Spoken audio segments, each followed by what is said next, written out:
Check 1 2. Check 1 2. Testing 1 2. Just need to know if you can hear me now. Please put a 1 in the chat. Blessings and blessings. Let me know if you can hear me now. Please put a 1 in the chat. Thank you for chiming in. Appreciate you. 1 in the chat.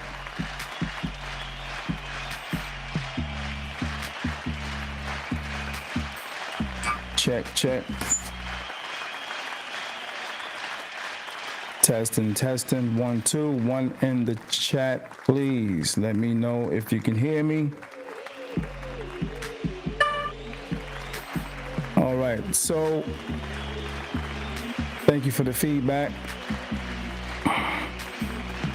So what we got going on right now, you guys see the status, you see the topic. I don't know if you guys know Roland Martin. A lot of you do. He's been around for a while. And also my man King Randall. Some of you may not know him. But let me give you a little synopsis of these guys. So today we just basically going to get into look at this exchange that's going to happen. I'm going to react to this. Okay, I'm going to basically react. I'm also going to pause it here and there to give you my reaction basically on it. And you can put in the comment board yourself to let me know what you think about this video that we're going to go through real quick. All right. So Martin, what's his name?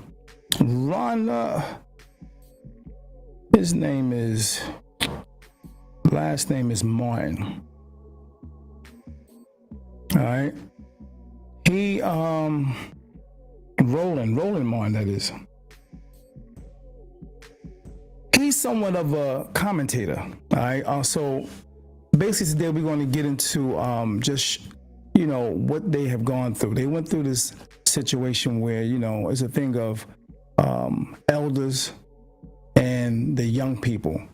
And for years there has been conflict, controversy, ego, and all that stuff that help keep elders and the youth at each other.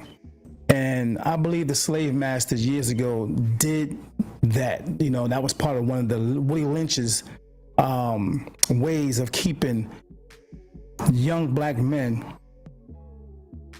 and elder black men from coming together. Definitely a way of, not keeping us in unity and building. That was definitely a tactic. All right. Now this is not just about two brothers debating.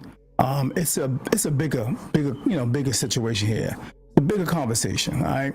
Between generations. Too often young men, steps up to the forefront to do for self and to build something new, something different than what the elders have done.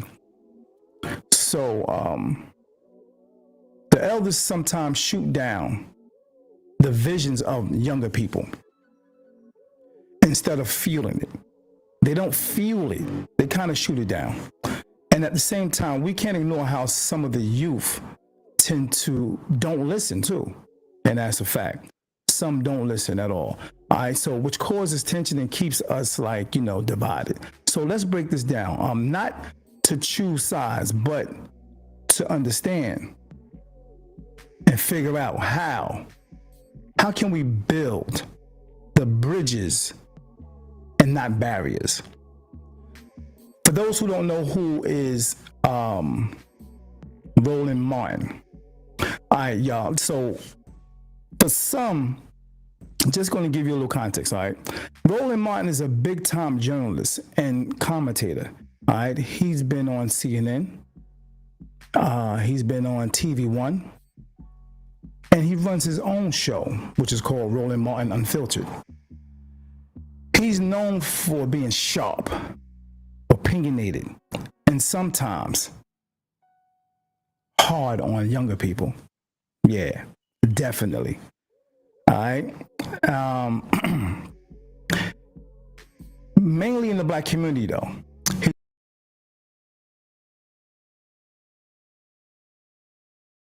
Time off, they shoot younger people down, and whether they're ready or not.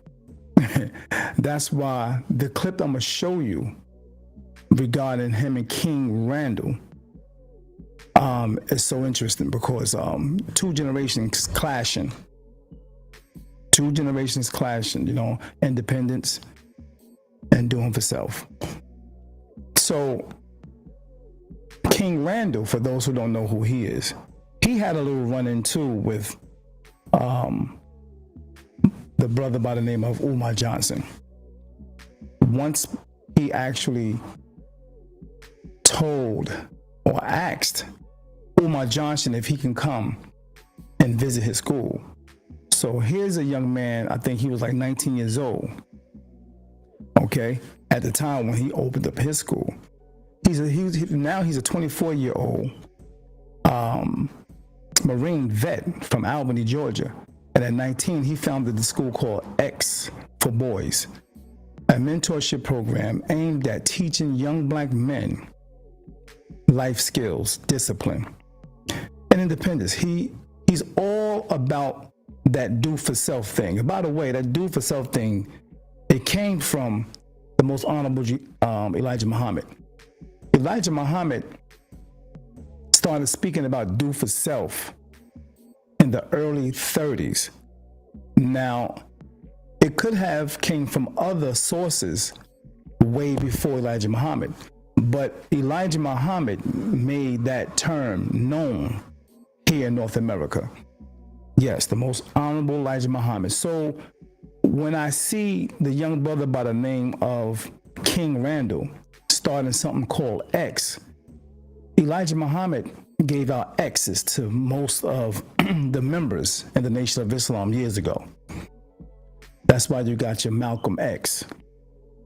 That's why you got, Farrakhan and these great leaders from the most honorable Elijah Muhammad, Muhammad Ali. So King Randall, he started this school, he wanted no government funding, somewhat just like Dr. Umar's talking about. But the difference is he started making things happen. He was materializing exactly what he envisioned as far as some type of mentorship or schooling for young black men. All right. So he basically started that grassroots thing, the grassroots support. In 2022, he launched a life preparatory school for boys, Georgia's first free all boys boarding school, focusing on literacy, character, vocational training. Randall's approach is military style, just like the Nation of Islam, somewhat like the Nation of Islam. Everything was about military, workout, martial arts, and things of that nature. All right, discipline. And with Randall mixed with real world skill, aiming towards turning boys into men who can, lead basically and provide. He's been a lightning rod for debate, especially on topics like victimhood. So they had a discussion, and I'm going to play this discussion for you. I'm going to play this video for you so you can see this discussion for yourself. But before I do that, I want it to be known that he did go to Umar Johnson when he opened up his school to actually have him come and possibly speak. And this is what happened. This is what happened.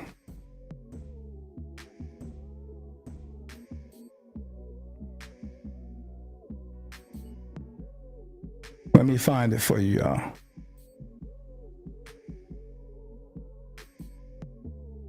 Well, let me just tell you what happened. When he called Umar or inboxed him or texted him, Umar agreed to come. And for some reason, at the last minute, he didn't show up. He didn't show up. So Randall inboxed him or texted him or emailed him. And the conversation was like, basically what happened, you didn't show up. And now, Randall paid for it. I think it was almost $3,000, 3,000 and some change. So Randall's looking for his money back because he didn't show up. And most likely, here's a man who started the idea of making a school or producing a school called FDMG and still didn't get it off the ground. And here is this 19-year-old making things happen.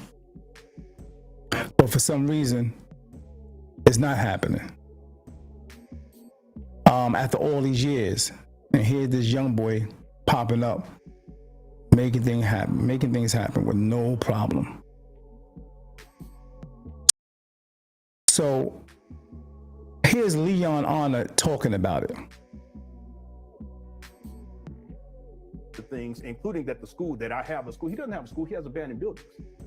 But he says those things because it makes people give this illusion of progress, and it makes people want to send him more money. It's all about the money. But see, this brother already has stuff established, and it's not that he's using these young men to do work and they're paying him as loyal donors. He's actually teaching these young men how to do these types of things through these programs. Oil change, brake pad replacement, alternator repair, tire changing, reading literacy. There's a weekly book club. Umar has never done any of this stuff. You can follow the X for boys. You can connect. Here's some pictures right here. See, it's real. You don't see none of this. You don't see Umar working with boys. You don't see him working with girls. You see him dealing with these baby mamas, because that's what he focuses on. See.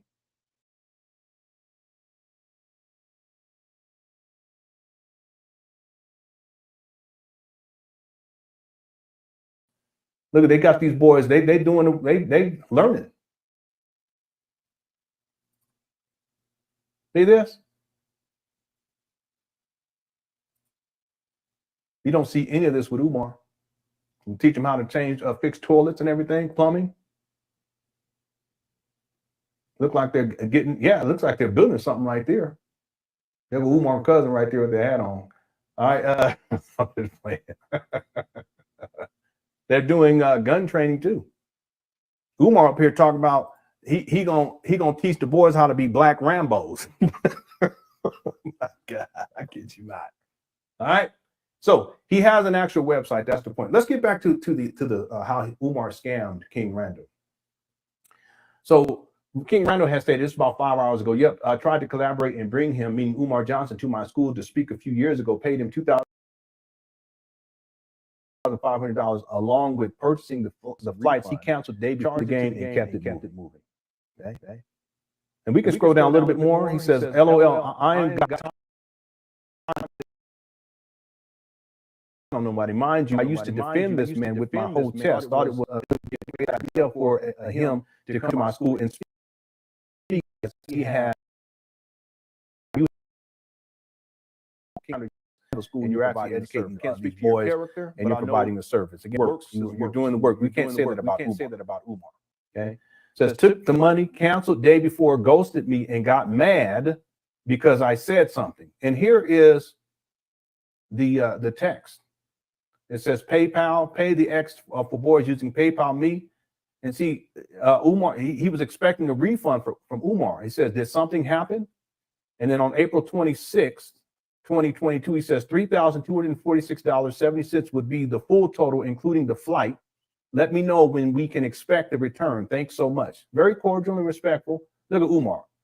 Excuse me, I've gotten it. Yeah, okay. Yeah, here it is right here. June 2nd, 2022. Umar, good afternoon. I'm still awaiting the refund from Delta Airlines due to disrespectful remarks you made online regarding my withdrawal from your conference. 50% of the deposit will be returned along with the full cost of the flight once it has been refunded. See this? This guy is so. He says 50%. 50%. Such a scammer. Let me read that again. Good afternoon. I'm still awaiting the refund from Delta Airlines. For what? Due to disrespectful remarks you made online regarding my withdrawal from your conference.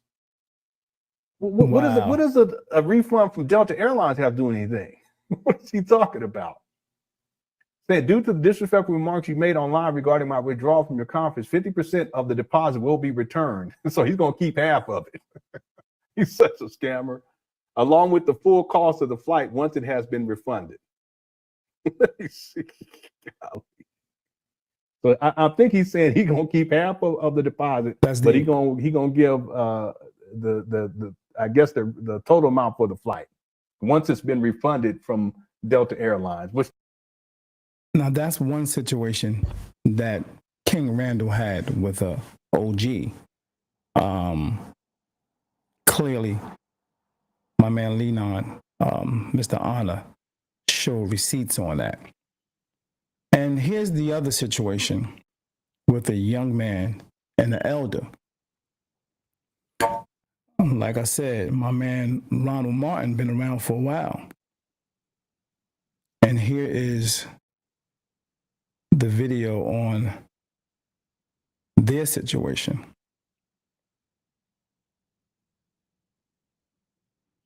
All right.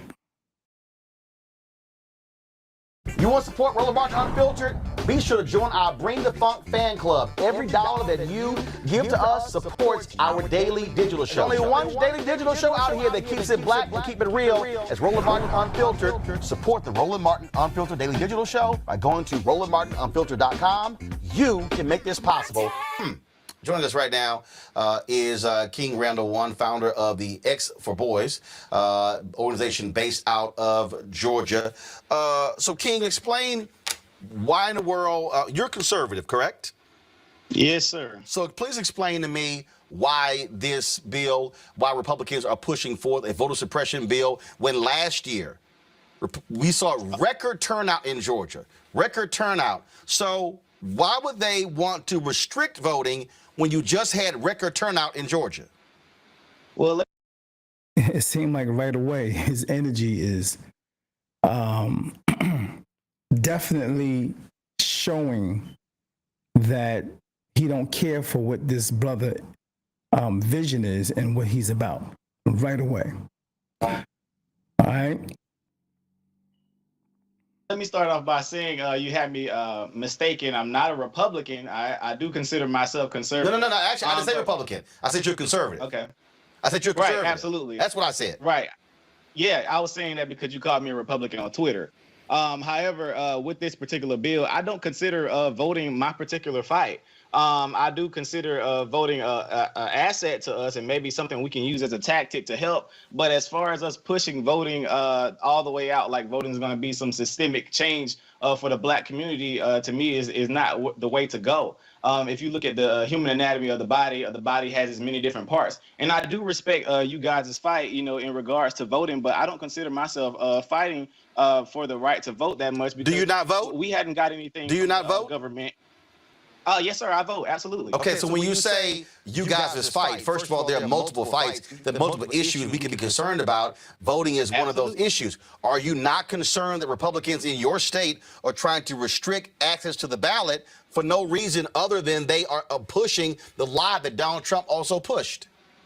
Right. Absolutely. I understand exactly what you're saying. However, again, that's not my fight. I believe. Notice how he's challenging the young man's vision right off the bat. And again, what he's about and what he's trying to do. As far as he gave him an example of, I do vote, but he's not going to be pushing it that much like it really, really matters. You know what I mean? No. I know. I asked you a question. And the question is this here. Do you believe Republicans in your state are wrong to be pushing this voter suppression bill? Can you give me the list of things that's all on the bill? Because I know you said the voter ID. Well, no. Here's a perfect example. This particular bill right here gets rid of no excuse absentee balloting. Republicans in Georgia passed no excuse absentee balloting 15 years ago, thinking it was going to help them. They're angry because you had people who voted for Joe Biden and Kamala Harris, and also John Ossoff and Raphael Warnock won. So they're changing the law because they're angry they lost at the ballot box. But for 14 years, it was fine until last year. Is that, again, do you consider that to be egregious on the part of Georgia Republicans? Why would they change the law because they lost? How about making a better argument for the voters? I agree with you. I do. I agree with you. I'm not against you there. I definitely think that is an issue that I believe you guys could fight. But that, again, voting is not my issue to fight. I believe. So what's your issue to fight? My issue, I fight for young black men before they die. And that's what I do in my organization. I do teach them to vote, but I don't tell them that voting is going to be the be all end all. No one says the be all the end all, but it's a part of it. But you guys promote voting like it's just going to change like the systemic outlook of the black community. That's not where it's at. Oh, wow, that's deep right there. Really good point the young brother made. Really good point the young brother made. He asked them to give him basically what have voting done? Show us that. That's what he's saying. And if it's all in the cake mix, so y'all been doing it as elders. Y'all been doing it. So let me concentrate on this. That's powerful. You know what I mean? Because if the elders haven't opened up schools and did this and did that with action, let me get over here and do this as a young man. He's 19 years old. Now he's 24, 25 by now. You know what I mean? Powerful statement. I like that. But notice how Roland basically challenging him. He's challenging him. Let's go on. We have to get out and go do for self in our own communities. So define do for self. When I say do for self, you shared one of my tweets, my videos, and I was actually a big fan of yours, but you shared one of my tweets when I said black people need to stop begging the government and go and do for self out in our communities. You shared the video and called me an idiot. Wow. He shared the video and called him an idiot. He didn't say to the young man, I like what you're doing. Even if he felt that it might not go nowhere, even if he felt that, why put sand on the fire in that young man? And not only did you put sand on that young man's fire, you literally called him an idiot. The young man was looking up to you from the jump, but you outright shared his tweet and called him an idiot. I didn't see anything idiotic about that statement at all. So when you say do for self, like what? Explain that. Okay, for example, here in Albany, Georgia, we complain about our school systems a lot. Many of our young men can't read. They have very horrible literacy rates. We don't have any rehab programs here for juvenile offenders. What I decided to do, I started a program 2 years ago, decided to do for self, and I started taking children into my home. I started taking custody of kids from juvenile court, and I started molding them and training them and teaching them skill trades, etc. Now I'm 21 years old. I just purchased a school here in Albany, Georgia to combat us being in the government-funded schools that are not teaching our children what they need to learn. So that's what I mean by do for self, simply getting up and going out and do it. So I beat the stereotype that I'm young, black in America, and I can't do anything because somebody's holding me down. Absolutely not. So now look at the reaction. Look at my man's foundation, where he coming from, which is my man Roland Martin. You know what I mean? Randall's sharing his story. Why he's creating the school. He's giving him details of the reason why.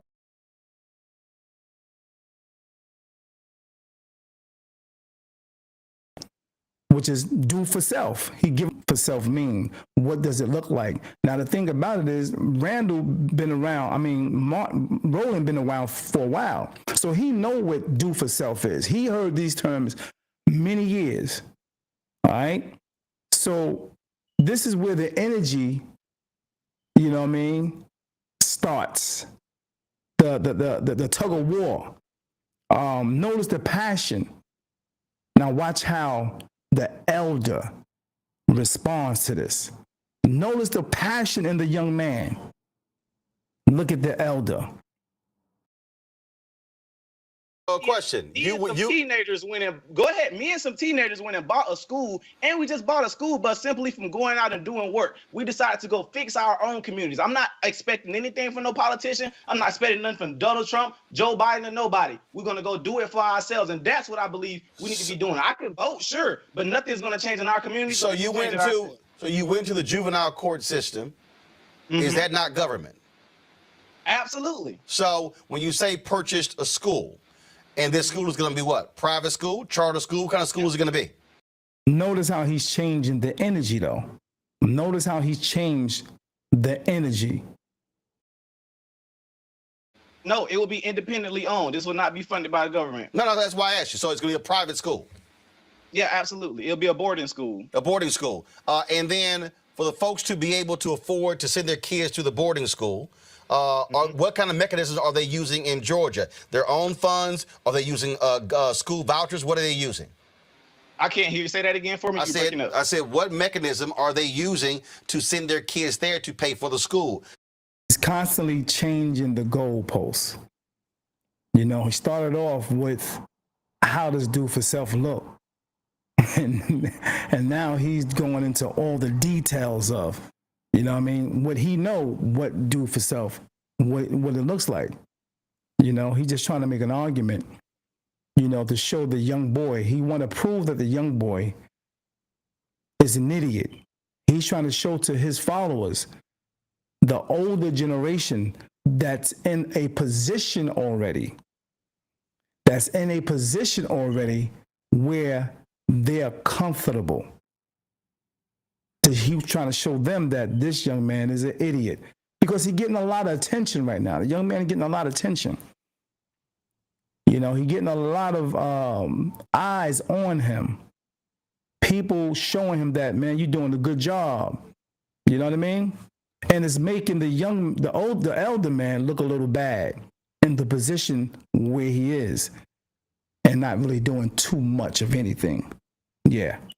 That's what this is all about, I feel. Their own money, or they're utilizing vouchers from the Georgia government.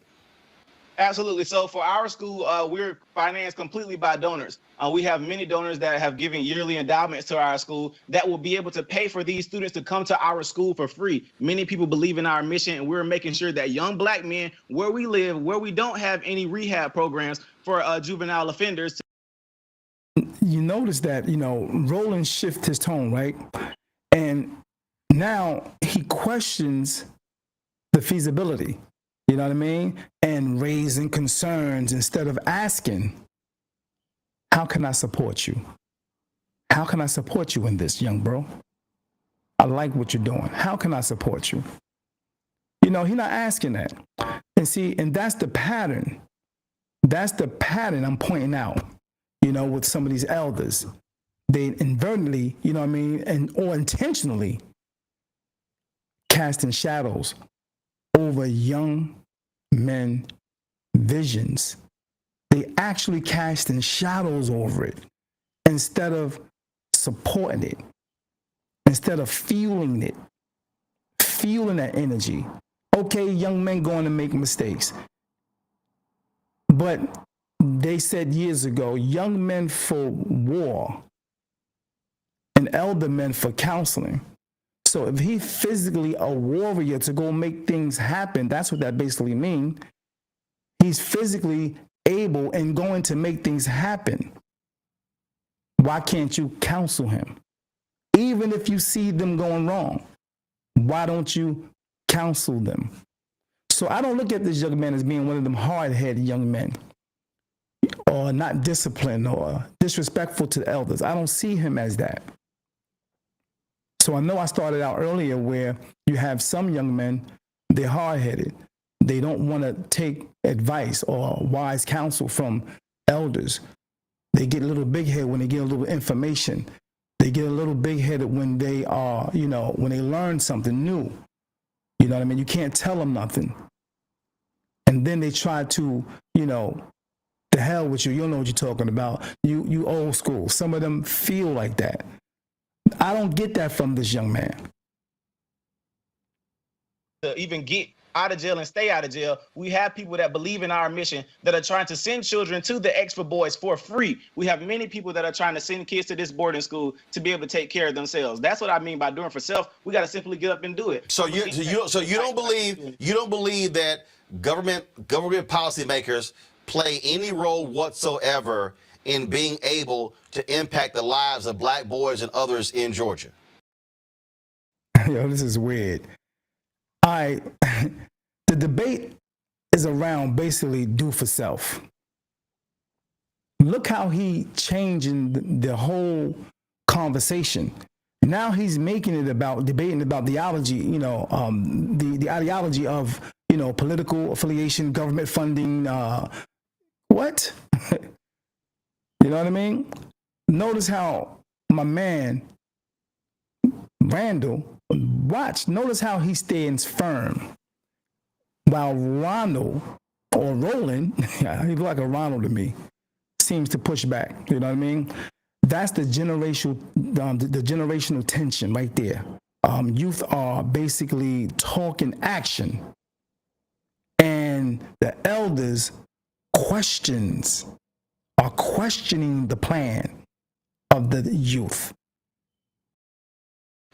If we take them out of that government system, we don't have to worry about that. I keep saying. How is that? So no, hold on. So here's the question. Hold up. Here's the question. Mm-hmm. How do you remove someone out of a government system when we all live in government systems? Okay, being literal, absolutely, we all live in a government system. Absolutely. However, you can do things to remove most government from your life. How? As far as trying to get yourself off of food stamps, How? trying to get yourself off of welfare. You got to go work. You got to get jobs. You got to get out here and go and do it. So hold up. So I'm just curious. So if somebody doesn't have a job, mm-hmm. are they not applying to government for unemployment benefits or insurance? Absolutely. So how can that person remove themselves out of government when that's what government provides? Absolutely. Well, my thing is trying to make sure you're not allowing the government to finance your whole entire life. As long as you're giving somebody the right to feed you, you're giving them the right to starve you as well. People are living their whole lives off the government systems. It was at the day the government decide, well, we gonna cut food stamps, we gonna cut this and cut that. What we gonna do? We have people out here living off those systems. So I believe in teaching our people how to go survive without the government. That's wow, deep. That's what I'm talking about. I think he gave it to him right there. He gave it to him. He dropped the bomb. He might as well drop the mic and just walk out the screen. For real. He should just go ahead and threw the mic down and just walked out of the screen. Oh, that would have been powerful, and just left him hanging. That would have been powerful. Yeah, man. That's what's up. See, now it's like he took it to, because you see Roland is definitely a person that's in a position where what this young man is talking about might ruffle the feathers, because this is where Roland possibly has been getting his money the whole time from other sources outside and not doing for self. So in his mind, it is impossible for you to do for yourself. You know what I mean? That's what it seemed like. So it's like an emotional exchange where ego basically is getting involved right now. This feels intense because, words get sharper. The ego is there, possibly on both sides. You know what I mean? This is where the divide shows. The divide shows between elder and young. elder, and YG, elder, and YB, young boy. You know what I mean? But you notice King Drive, he meets Roland's skepticism. You know what I mean? Head on. He met it head on. He didn't break. He didn't give no pushback. He didn't seem unconfident. He stayed right there. This is what we're gonna do. Physically, we're gonna make this happen. You know what I mean? And that's exactly what creates hostility. And neither side sees the other perspectives. You know what I mean? Let's go on. But again, though, you keep saying, I'm trying to understand. You keep saying how to survive without the government. You act as if a young black boy who comes into your program will not interface with government in any way. They will interface with government still driving down the street. They will interface with government trying to get a driver's license. They will interface with government trying to get a voter ID. They will interface with government trying to apply for financial aid to go to college. So they're going to interface with government in many ways. The point I'm saying is, doesn't it make sense that black folks should be engaged in a political process to where we are impacting policy that also impacts us? Or are you saying that doesn't matter at all? He is definitely not saying that. Let's see what the chat say. Let's see what the chat says. Thank you for chiming in. I appreciate you guys for chiming in. Robin, peace and blessings. Thank you for chiming in. Always a blessing to see you guys show up on D.A.P. So let's see.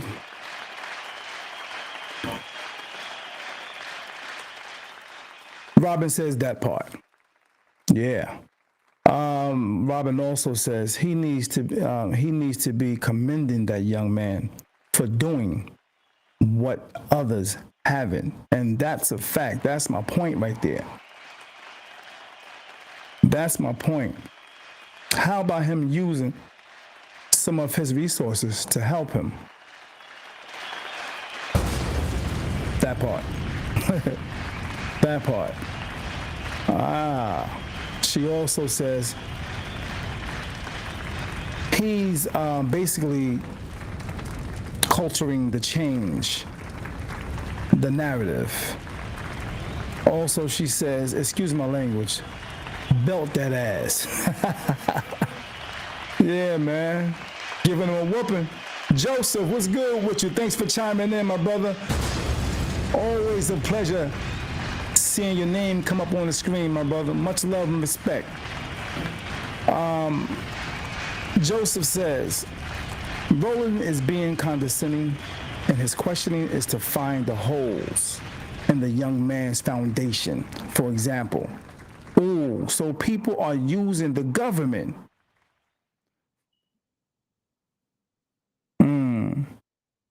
So he couldn't find that. So now he's questioning his opinion of the government assistance programs. Yeah. Opinions aren't absolute. They're subjective. Real talk. Great point, my brother. Great point. He couldn't hit him on some things, so he had to try to hit him on others. You know what I mean? I get it. Let's keep listening, y'all. Once again, thank you for chiming in. Do me a favor, share the page or like the page. I appreciate it.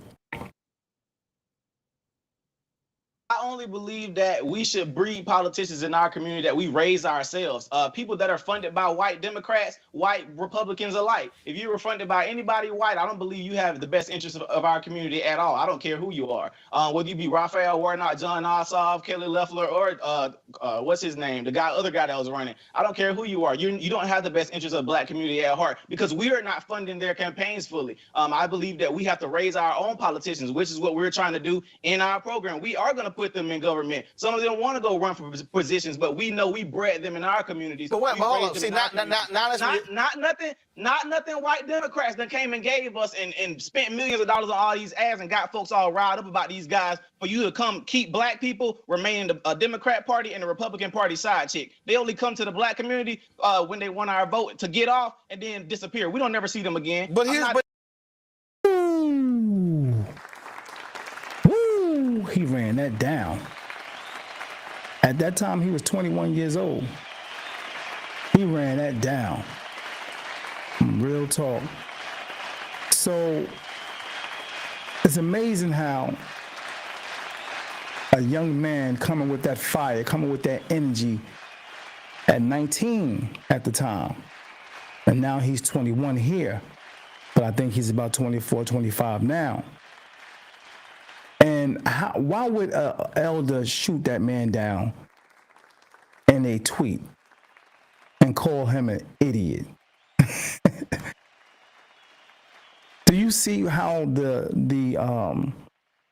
Willie Lynch syndrome is in full effect right there, especially from the elder's perspective? Don't want to see a young man rise, shine. You know what I mean? Yeah, it's heavy, man. But here's the thing that's again interesting. You just offered a contradiction. You first say you want to remove people from government. As you said, Joseph, he trying to find them holes. Yeah, that's all he doing. He ain't looking at the positive of what this brother's saying.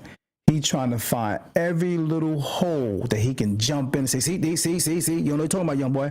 See, you ain't got no experience. That's what he doing.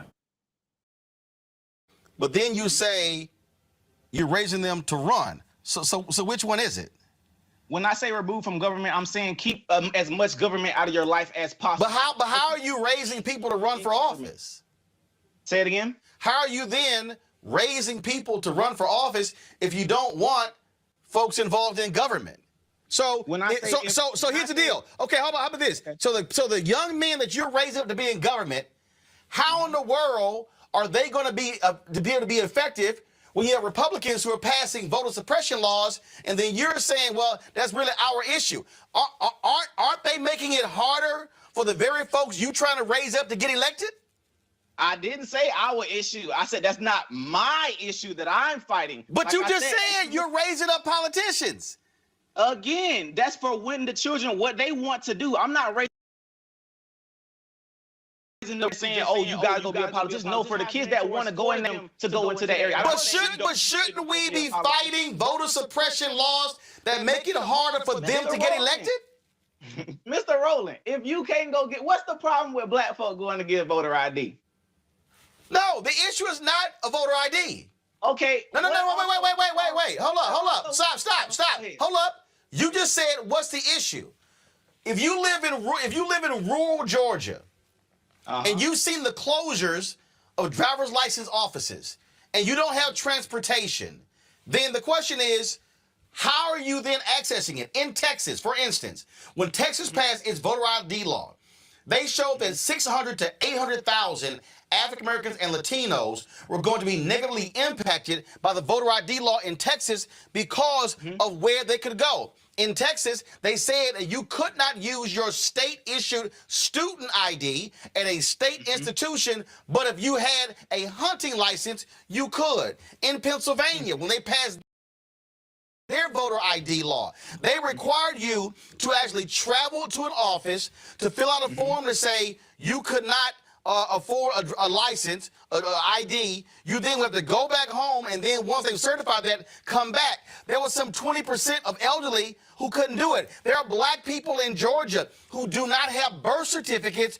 who cannot get a voter ID. So that's just one issue with the voter ID. But in Georgia, Republicans, hold up, that's just one issue. In Georgia, right now, Republicans want to make it a crime to hand out water and food if folks are waiting in line to vote. Does that make sense? Okay, if they gonna do that, then how about before people go and vote, y'all go set up like you usually do and go hand it to them before they go get in line? young men for war. This young man talking about action.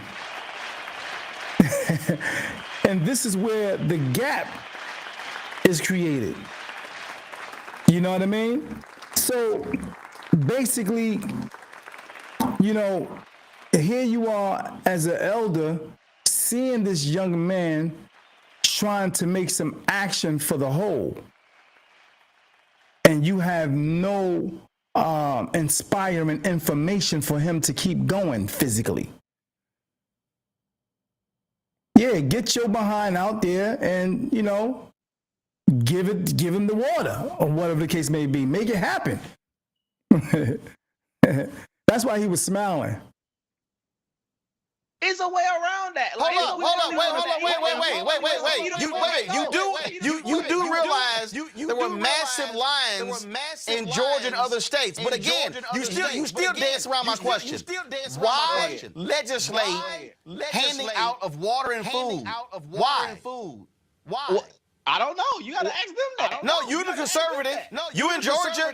Hold on. These are your lawmakers, not mine. These are yours. Not mine. These are yours. So the question is, how much sense does it make to outlaw water and food? I don't see why they're doing that. That's something. That's a question for me too. I don't understand why.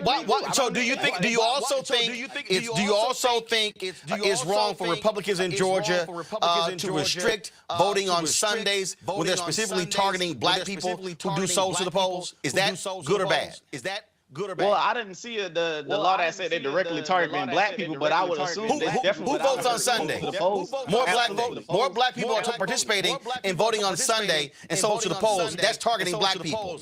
So you think that's So you also think that's a bad idea, right? I would think that's a bad idea, but if that push come to shove, we got to vote on another day. If we really want to vote, we got to go make it happen. Push come to shove. What about ballot drop boxes? So for instance, they're going to require them to be located inside of early voting locations, which means that you can only drop off your ballot when the voting location is open. If it's closed at 6 and you get off work, you can't drop it off. As opposed to right now, it's 24 hours. If you could just come by like a mailbox, drop it off. Good or bad? I agree. That's bad. That's bad. Okay. I agree. So that's bad. Okay. Absolutely, I agree. Got it. You also have they restrict early voting buses to emergencies, meaning if you said y'all bought a school bus, right? You said y'all bought a school bus, right? Yeah, means if you decided to say, hey, we're going to provide a public service to the people in Albany and drive them to the polls, this law says can't do that. That's the problem. So that's a problem. For the things I mentioned is a problem. Okay, all right. Do you also think it's a problem? It says bans outside funding of elections from nonprofit organizations. So you have governmental entities who say, hey, we can't afford X amount of workers. You got nonprofits out there, nonpartisan, where people actually fund staff and things along those lines. Republicans in your state say, oh, we're going to outlaw that too. Okay. Good or bad? That's a problem. All right. So disqualifies provisional ballots cast in the wrong precinct. So let's say you weren't aware they switched the precinct and you actually voted in that precinct. This law says, sorry, forget about it. It gets thrown out. I mean, I wouldn't say that's good or bad. It's just something you got to pay attention to. Yeah, but you got to pay attention to. Okay. Got it. Yeah. They set a deadline to request absentee ballots 11 days before Election Day. Why? I mean, like, what's the big deal? You got to ask your lawmakers. They're actually passing it, but you're a resident of the state. Aren't you concerned about the laws that these folks are passing that are going to have an impact on the people there in Albany, Georgia? Absolutely. However, that's not my fight. We have people fighting for that, but I'm not fighting for that. I mean, you're not fighting for it. Do you care? Okay. Do you care? Yeah, I care, but I know I got people like you and other people around here fighting for our right to do that. But the body has many different parts. That's not my fight. Gotcha. So if you're trying to move folks to change things, they're in Albany. And this is one of those things that is a part of our process as a part of way of life, meaning you can be out there, you can have your own business, you can do for self, you can have an urban farm, you can do all those sort of different things.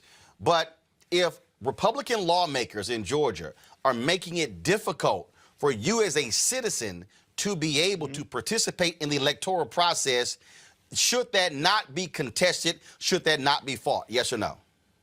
I believe it should be fought. If we do find issue and fault with that, I definitely believe we should stand up and go fight for that. The people who do fight for that, but that's not something I fight for. Again, that's just not my fight. I know we have people here that are doing that and that are fighting for different injustices, but that's not my area of injustice. So you said, so Everybody has different parts. You talked about getting donations from various people. Do you think it's a part of your fight if African American businesses are not getting their fair share of city, county, and state contracts? Because if black businesses are able to actually get their fair share of taxpayer dollars with contracts, they actually can create and grow businesses and build capacity to help fund initiatives like yours. So does that matter? Yeah, absolutely. That matters. Yes. So, but that's also tied to government. So, so would you be willing to work with folks who are petitioning government to increase the capacity of black businesses in getting state contracts? Ask that question again for me. Would you be willing to fight with others to grow the capacity of black businesses to get city, county, and state contracts where they are being able to build their businesses? Because in America, prior to COVID, you had 2.6 million black-owned businesses in America. 2.5 million only had one employee doing average revenue of $54,000. Because of COVID, we lost 41% of black businesses. And so does that petitioning government matter getting those contracts to you? Absolutely. I definitely agree. So that's something that you would also fight for?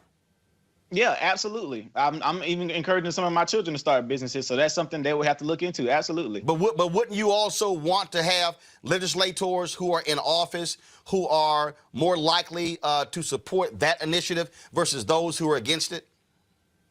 Absolutely. I definitely agree. Which means that in order to get those folks elected, we must be able to have uninhibited access to the ballot. Right, absolutely. But as far as seeing some of the things on the bill, you know, as far as the feeding and stuff like that, I mean, we not slow, and we don't have a learning disability. I believe some of those things we can get taken care of. We can go get IDs. We could go start a black voter IDs matter and go help people go get their IDs. I mean, these are things we could do. Yeah, but you keep going back to ID as if that's the only issue, and that's not the only issue. That's not the only thing. I'm just saying, like, that's one of the issues. No, that's one. That's one.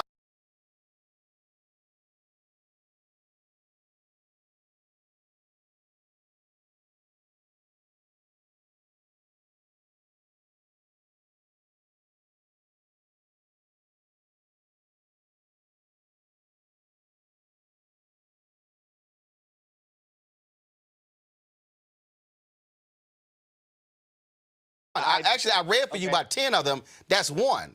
So that's one particular thing right there. So, but what's interesting though is that again, government plays a role in being able to change the condition of the lives of people as well.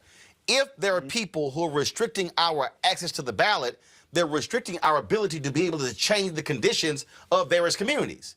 So therefore, why would we not consider that to be an important issue? Notice how he's talking about doing something. Notice how the young man is talking about action. Notice how he has that belief and confidence that they can do, we can do action. You know what I mean? Notice that.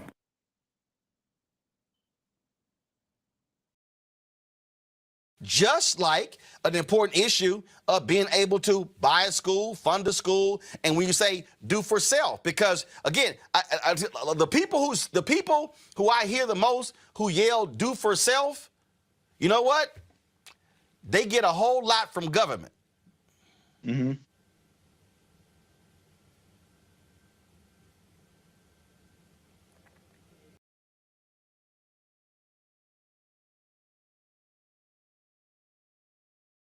You hear the silence?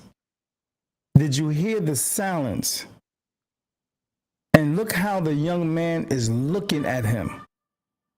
Look how he's looking at him. See, and this right here is very, very interesting.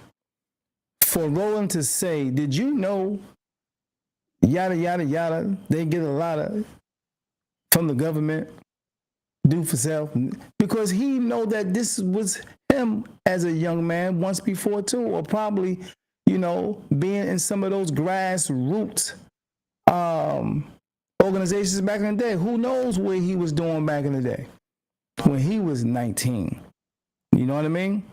Who knows if he had these same feelings as this young man right now has back in the day. But basically, maybe gave up the fight physically. Maybe he gave it up and said, you know what, I'm done.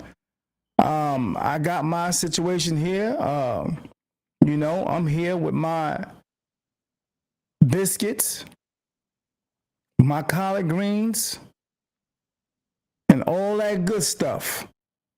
And I am not going to give it up.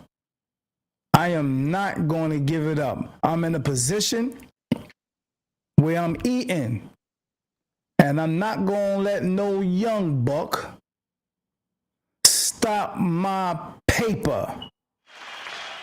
I think that's what it's all about. Because, he really saying, but not saying it, young boy, you know how much money the government done gave me? You know how many pieces of chicken I got? Do you see the glaze on my chicken? Do you see the sauce on the crab legs that I got? So Roland had a problem also with Tariq Nasheed, dealing with the FBA, Foundational Black Americans. And he came at him in a way too, because he always like mentioning, it's always seemed like younger men or younger people who's doing something different or screaming out something different or fighting for something different. Now, Tariq Nasheed is the one who came out with Hidden Colors. Hidden Colors. I went to see one of the first Hidden Colors. I went to the actual premiere they had in New York. And really good, man. Really deep. You know what I mean? It's about 5 or 6 of them now, maybe 7 Hidden Colors. But yeah, Tariq Nasheed had a run-in with him because it seemed like they, anybody that come up with something different that they're not doing, they're not trying to shine on it. They're not trying to give no backing or inspiration or no type of help, assistance, counsel, none of that. Here's Tariq Nasheed.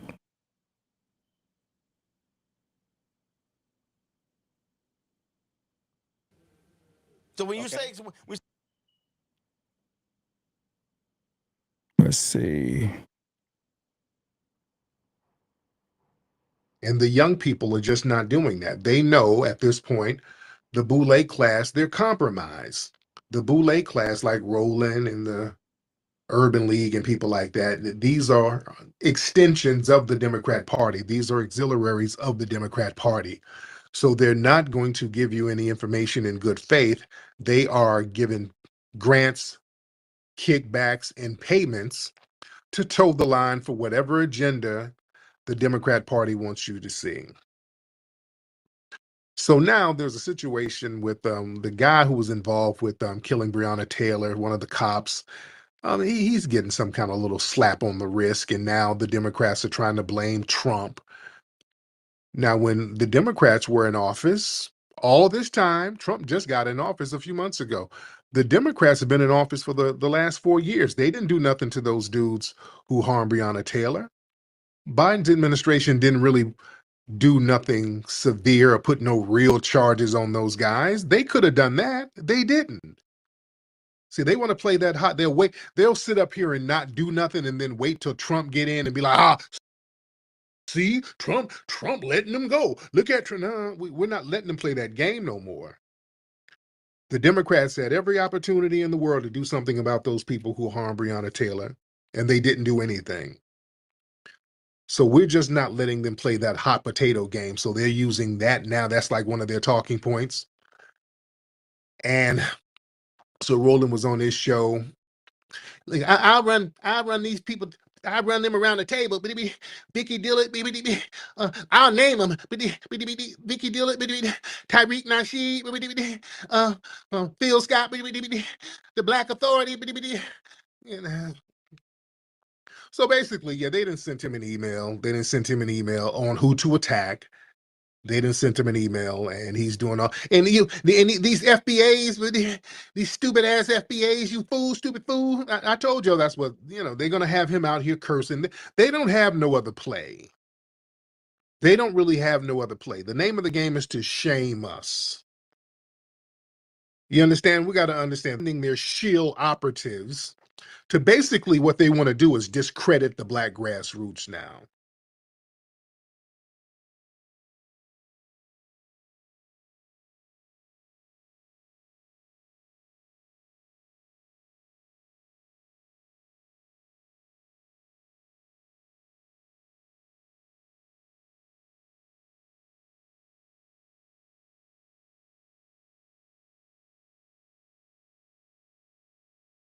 Yeah, that's pretty deep, man.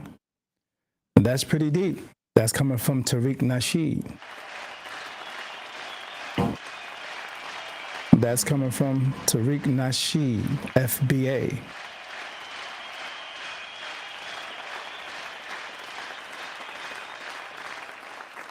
Shout out to Street Media TV. Yeah, man.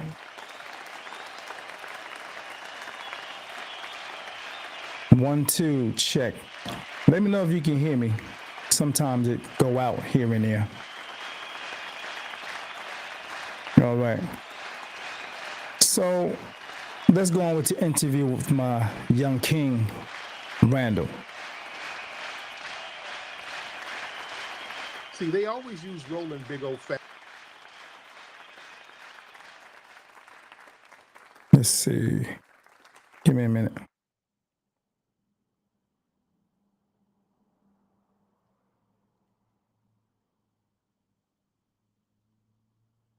We say do for self. We can't divorce ourselves from the reality of the role that government plays. Well, this Because is the in same fact, America. your school, you bought. You have to. That has to be up to code, correct? Yes, absolutely. That's government. Yes, absolutely. That's government. Okay. And so we can't. So this notion of removing ourselves from government just doesn't exist because we deal with it every single day. He can't even see that.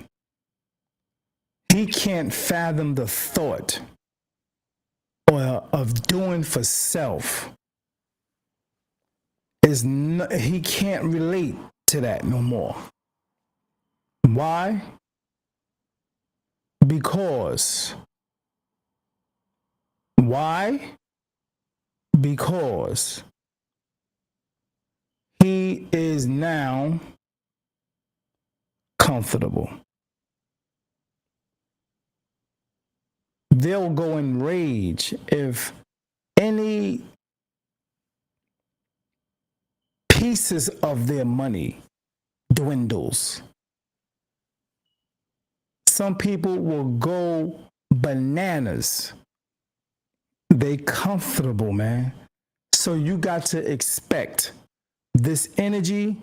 You got to expect these words that's coming from them because they cannot see it. Some of them cannot see the idea of pulling their resources and doing for self.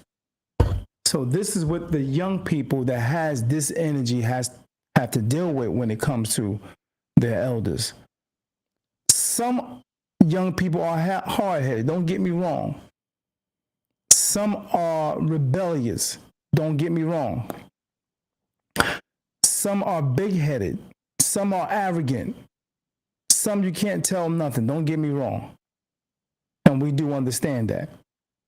But in situations like this is probably a good thing that they're being, having this type of energy. Not negative. It's not negative. But I think in situations like this, elders must come to their aid and counsel them what to look out for when they're going in a certain direction where it may look like they're about to commit suicide or they're about to, run into an ambush. You know what I mean? It's better to say, okay, if you want to do that, this is what you need to look out for because this will happen years ago. This will happen years ago to us. When Martin Luther King tried this is what happened. When Malcolm tried this is what happened. You might need to go this route, young bro. I think this will be a better route for you. You know what I mean? Even if you feel deep down inside, it might not work, but you may have never tried it, but you had some type of experiences of you trying it or others who tried certain things. So if that can aid that young man, why not say something positive? That's the part I'm trying to get at. Let's continue.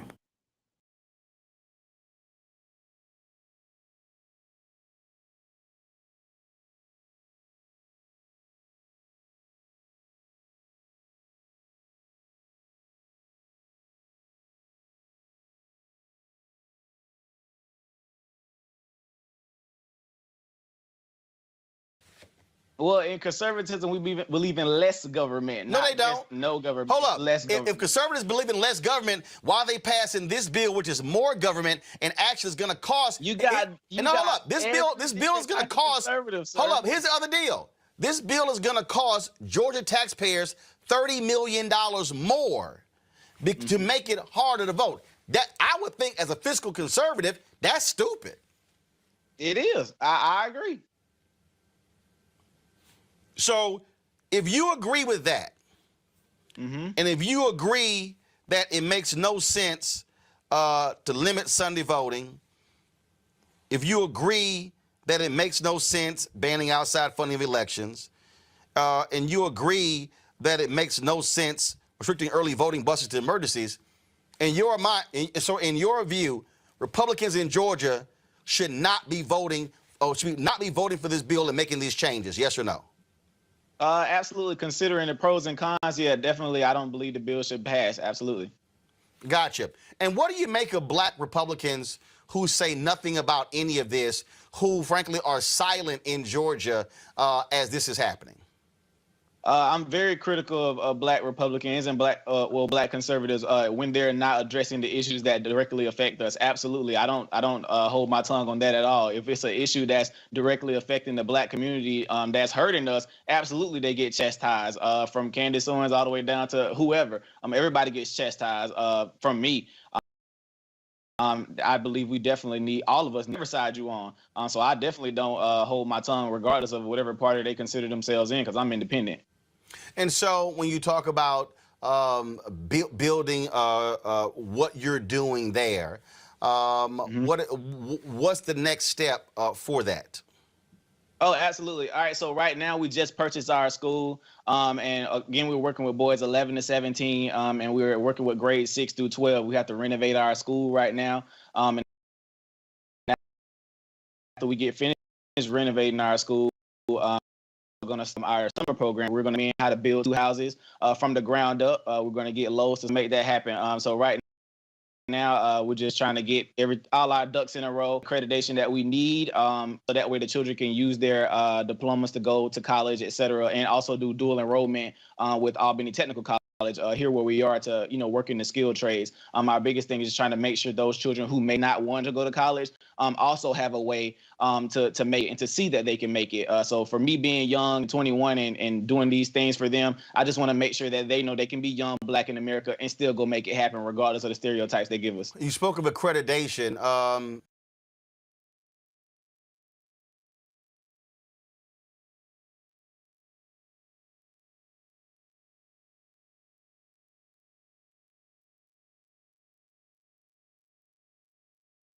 Okay. All that stuff that young brother was speaking about, he ran that down about what he going to do with action. And look at the response. That whole scenario remind me of, was that Django? Who that young boy on that name? You know what I mean? Who the hell is that? Look at this, master. That boy think he doing something. You know what I mean? All of that he broke down in detail of what he wanted to do, it rolled off his tongue like nothing. Because he's serious, he's confident, and he's actually giving him receipts and evidence of what he already done.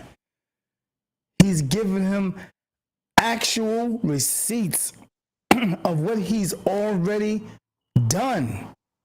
Literally. So how you fight that? How do you have pushback after he said all that? And you never said, you know, that's pretty good. At least that. You know, y'all.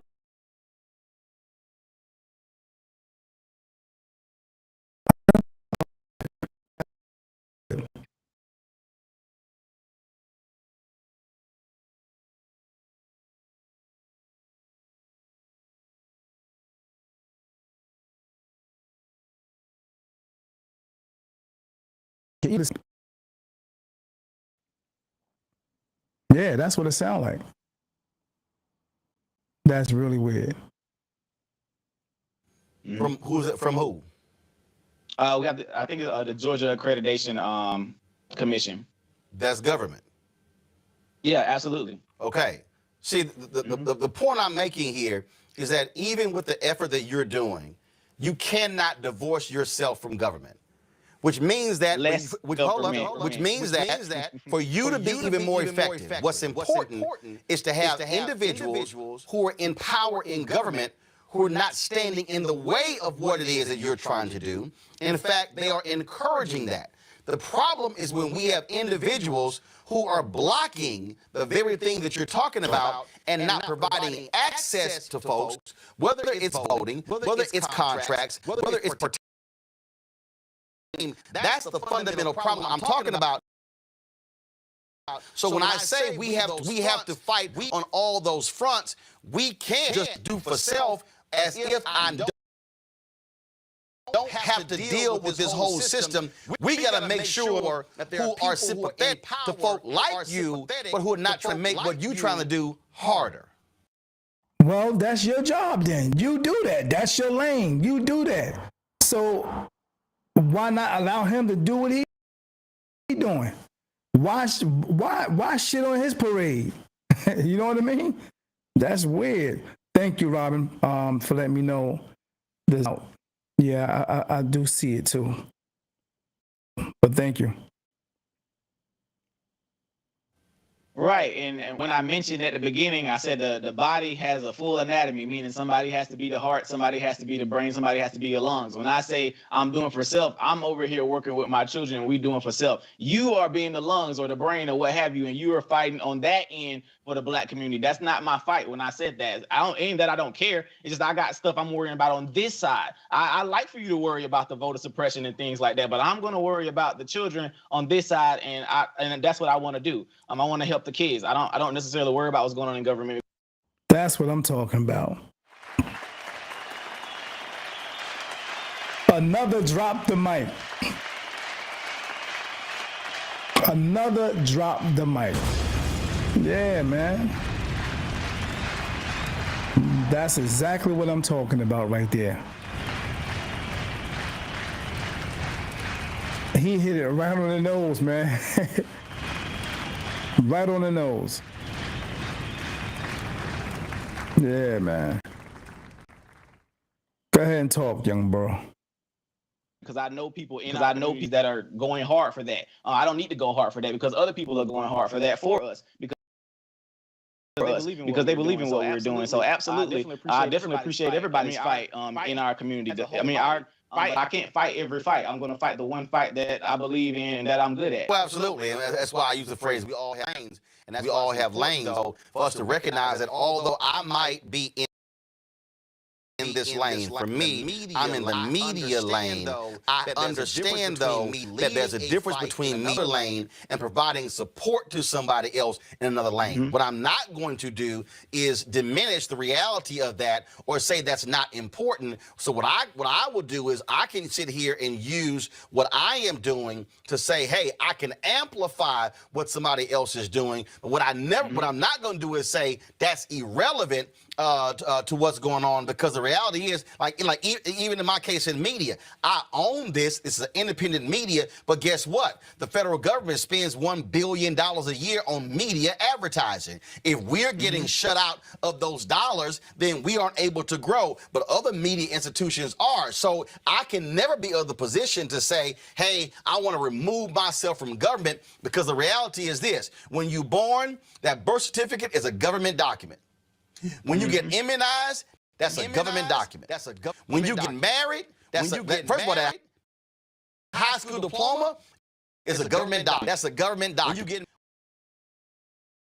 When you get divorced, government document. And when you die, your death is a government document. And so my point is this here: I want to make sure that we are in the process to ensure that we are electing people who have our best interest at heart and who are passing good policy to be able to do the things that you're talking about. But what I will never do is say, hey, I ain't sweating that, because that could actually make your job a hell of a lot harder.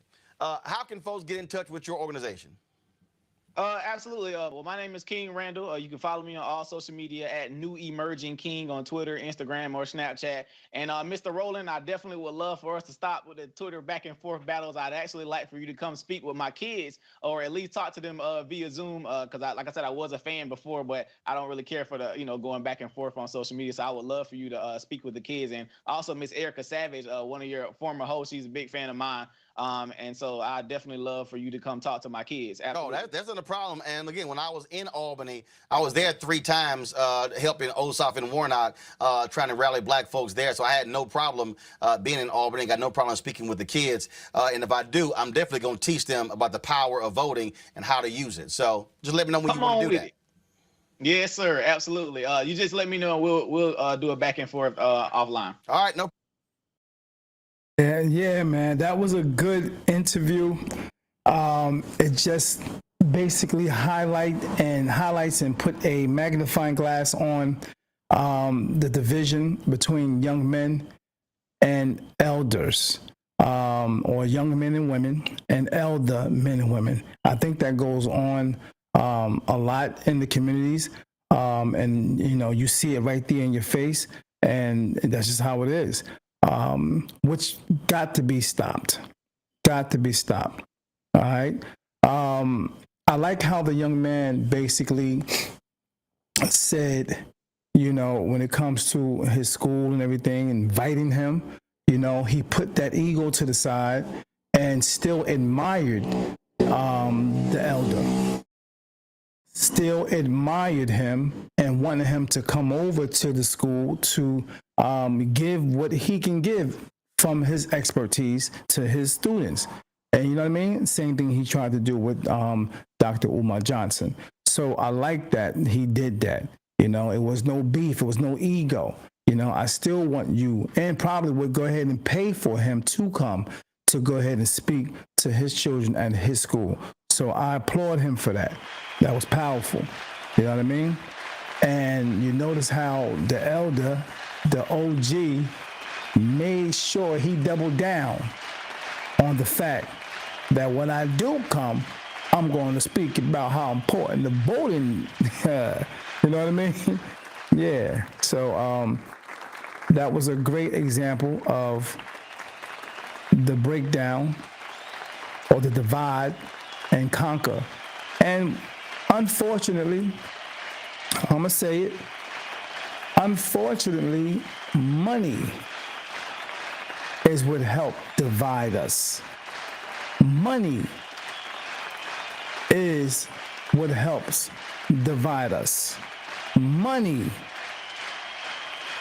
is what helps divide us. That paper, that buttered biscuit, the syrup with the pancakes with syrup dripping all over it. Them waffles, man. That big old turkey. That's considered or symbolic to the money. Unfortunately. Yeah. Real talk. No lies hidden. Let's go back and see what my man Tariq talking about.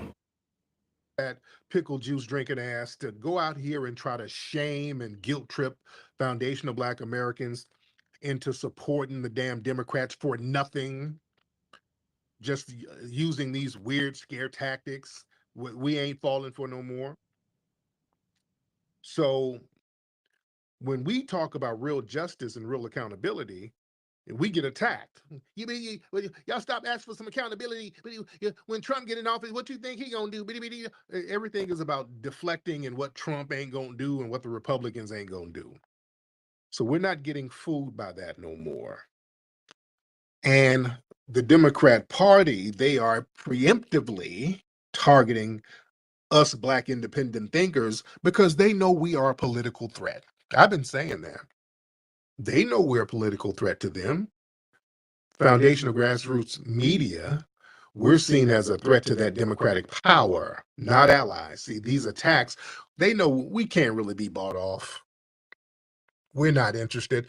They know, some of us on the grassroots, I ain't trying to go to the Boule brunch or the NAACP picnic and the Urban League line dance. We ain't trying to hang out with these idiots. I'm not trying to get Jasmine Crockett weave strands on me. None of that. I'm good. We don't really want to be in that spot. I don't want to know be in the white if, ass kissing I juke don't joint. know if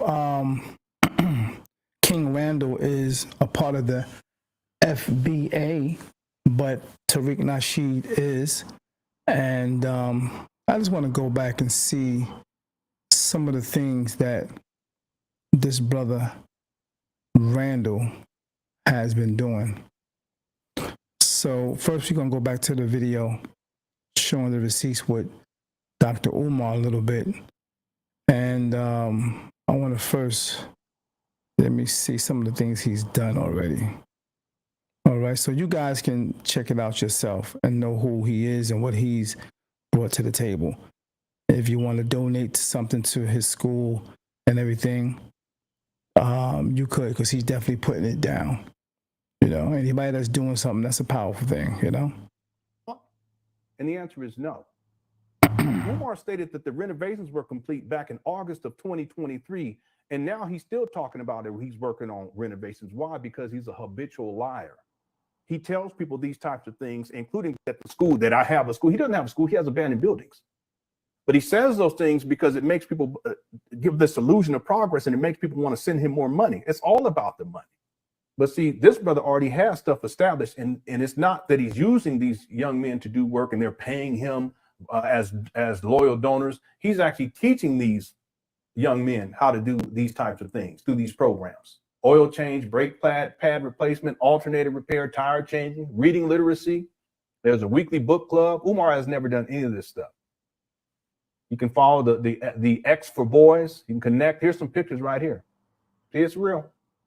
You don't see none of this. You don't see Umar working with boys. You don't see him working with girls. You see him dealing with these baby mamas, because that's what he focuses on. See?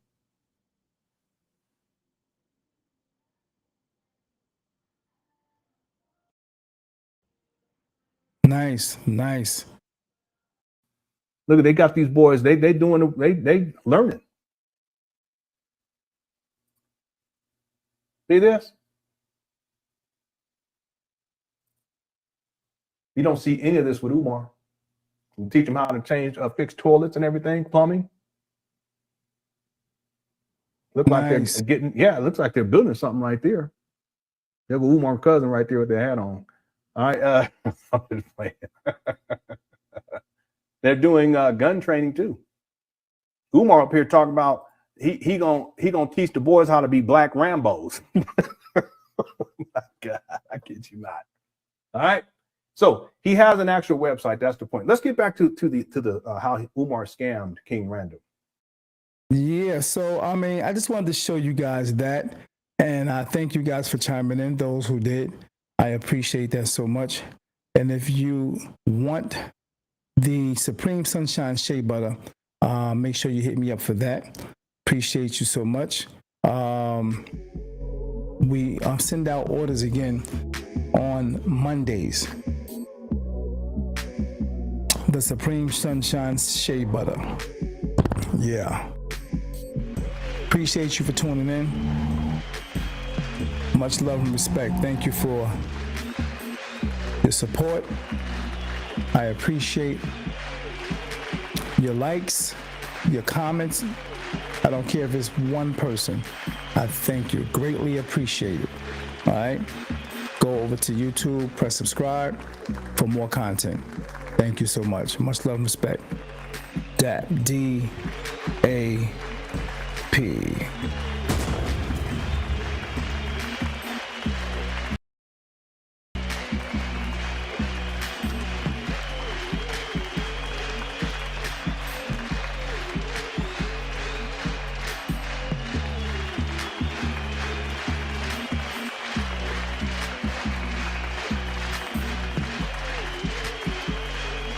Much love and respect. Thank you again.